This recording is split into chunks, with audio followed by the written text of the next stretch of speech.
SDGs desa nomor 1, desa tanpa kemiskinan, itu mengarah kepada pertama pendataan konkret by name by address baik keluarga maupun warga, baik miskin ekstrim kategori 1, yaitu miskin ekstrim, lansia, berpenyakit kronis menaun, sendirian sehingga tidak lagi bisa bicara tentang pemberdayaan, atau miskin ekstrim kelompok 2 yang usia produktif, masih tidak punya penyakit kronis menaun dan masih bisa bicara pemberdayaan.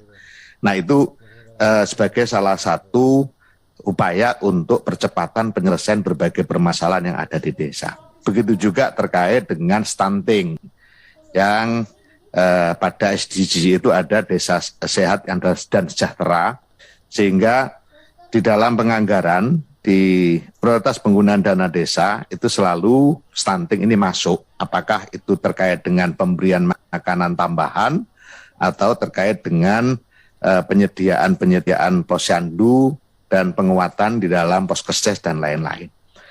Nah, dari situlah kita harapkan nanti roadmap atau arah pembangunan desa itu jelas, dan kemudian pada saat musyawarah desa, penyusunan rencana kerja pembangunan desa tidak lagi berbasis pada keinginan elit desa, tapi berbasis pada permasalahan yang memang semua warga tahu. Sehingga pemanfaatan dana desa betul-betul menjawab permasalahan, bukan menjawab keinginan misalnya tokoh adat, tokoh agama, keinginan kepala desa, keinginan BPD, yang lebih mengarah kepada lingkungan masing-masing. Nah ini yang sedang kita terus kerjakan. Nah mudah-mudahan dalam waktu yang tidak lama semua desa yang ada di dalam wilayah Kementerian Desa sebanyak 74.961 desa bisa kita selesaikan pemutakhirannya, dan masing-masing desa bisa kemudian merujuk pada data. Nah tinggal masalahnya adalah ini yang terus kita juga lakukan, sosialisasi dan konsolidasi dengan pihak kementerian dan lembaga lain agar mereka juga memberikan ruang yang cukup bagi desa untuk memberikan data.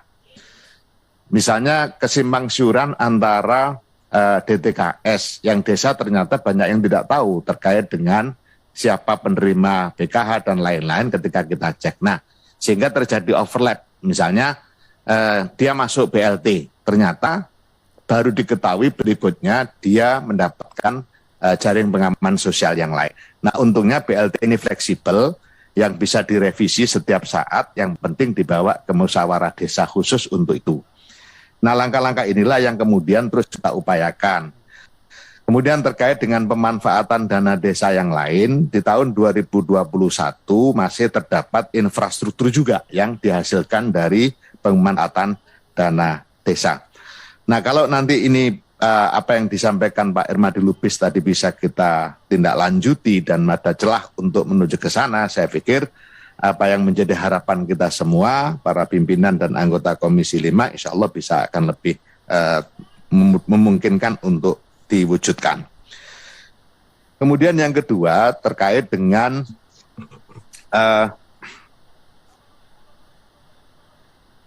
pendamping. Jadi kita memang terus berupaya meningkatkan kapasitas pendamping. Itulah makanya tadi disampaikan bahwa tahun ini tidak ada lagi kegaduhan terkait dengan perpanjangan kontrak karena memang sudah ada daily report pendamping. Jadi pendamping ini tiap hari bisa melakukan laporan terkait dengan kinerjanya masing-masing, dan masing-masing secara personal bisa melihat apakah kinerjanya ini mendapatkan skor bagus atau tidak, karena semua pakai sistem. Sehingga pada bulan Oktober, November, itu mereka sudah tahu.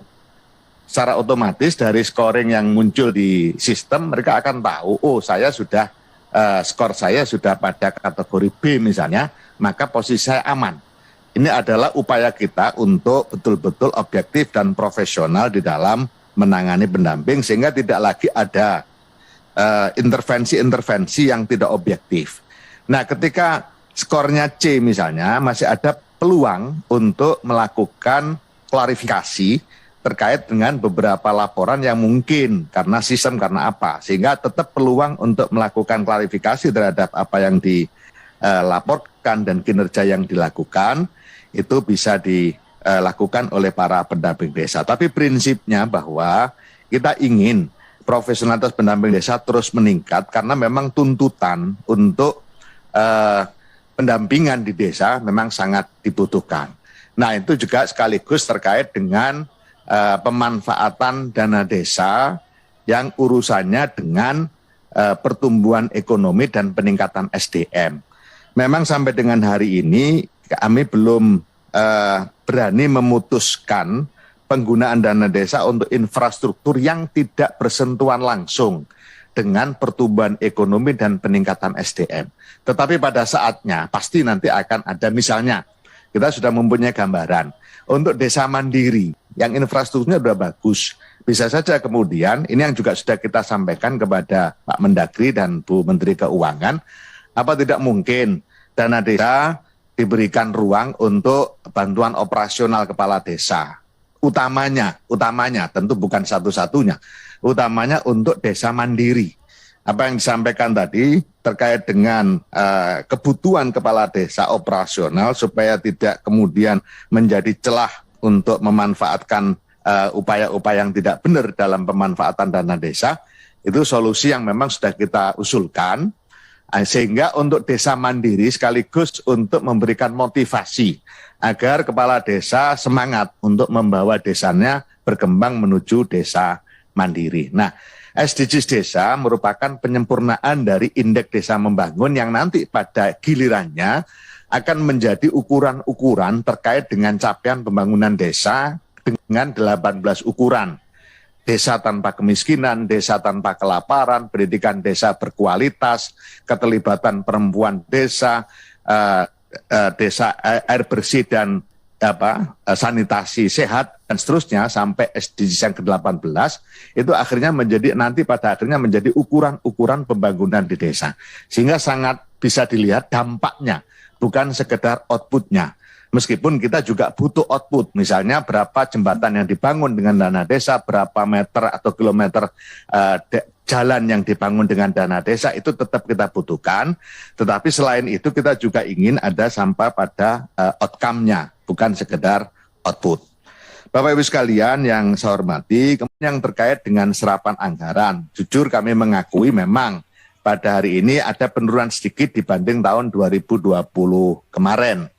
Yang semuanya itu sekaligus menjawab pertanyaan kenapa di transmigrasi itu penyerapannya banyak yang tidak terserap. Jawaban yang paling simpel dan memang ini faktanya, sebagian terbesar kenapa tidak terserap di Kalimantan Timur itu karena banjir, Pak. Jadi sehingga banyak hal yang sudah dirancang dilaksanakan itu tidak bisa dilaksanakan karena banjir, dan itulah akhirnya tidak bisa terserap. Yang kedua, terkait dengan dana loan, memang ada perbedaan sudut pandang antara kami dengan World Bank, misalnya ditinggal di desa yang tanpa kemiskinan. Kita juga berkali-kali menanyakan kenapa donor kok masuk pasti nanti akan ada misalnya juta, sementara yang lain sama, tidak ada yang membedakan antara program Kementerian Desa dengan aspirasi yang ada di Bapak Ibu sekalian. Kemudian yang ketiga, terkait dengan rencana ke depan, kita kemarin sudah melakukan rapat kerja yang untuk pertama kalinya memang saya laksanakan di awal tahun. Sehingga sudah jelas apa yang harus dilakukan oleh Kementerian Desa pada masing-masing UG1, sehingga ke depan di pertengahan tahun 2022 kita bisa melakukan evaluasi proses. Nah, apa yang menjadi harapan Bapak Ibu sekalian terkait dengan kriteria, tolok ukur dan lain-lain penempatan program Kementerian Desa, pembangunan daerah tertinggal dan transmigrasi, insya Allah akan bisa kita wujudkan dalam perjalanan di 2022, dan itu akan kita tampilkan secara lebih maksimal di 2023. Karena memang kita melakukan proses baru di Kementerian Desa, di mana rapat kerja langsung saya pimpin selama 2 hari tanpa henti dan seluruh UK1 paparan, dan kemudian kita minta ada inovasi-inovasi baru yang terkait dengan pemanfaatan dana yang memang tidak banyak. Itulah makanya kita butuh inovasi yang cukup.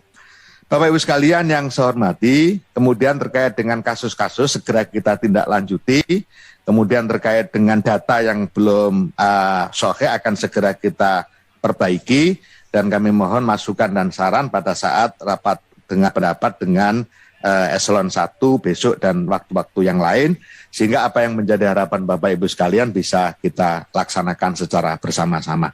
Saya pikir itu Pak Ketua, untuk kinerja terus meningkat karena memang kemiskinan di satu-satunya, utamanya negeri dan buatan dari harapan kita bisa diwujudkan oleh World Bank, sehingga desa-desa yang terkena program Smart Village nanti akan ada 1 unit komputer yang ditinggalkan dengan sistemnya, sehingga ilmu yang ditransformasikan itu bisa langsung ditindaklanjuti, bukan sekedar berhenti pada pemahaman tetapi tidak bisa diimplementasikan. Itu juga menjadi salah satu faktor kenapa penyerapan yang terkait dengan PLN juga menurun.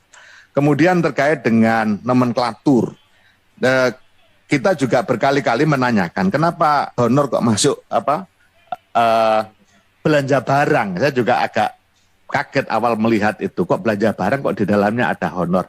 Nah ternyata memang ada keputusan di Kementerian Keuangan terkait dengan nomenklatur, tetapi katanya informasi yang saya terima di 2023 nanti untuk honor pendamping tidak lagi di belanja barang tapi masuk di belanja pegawai, mengikuti atau seiring dengan pernyataan Kementerian PAN RB bahwa ke depan 2023 diharapkan tidak ada lagi honorer, yang ada adalah P3K. Nah ini juga ketika P3K maka masuk belanja pegawai bukan belanja barang.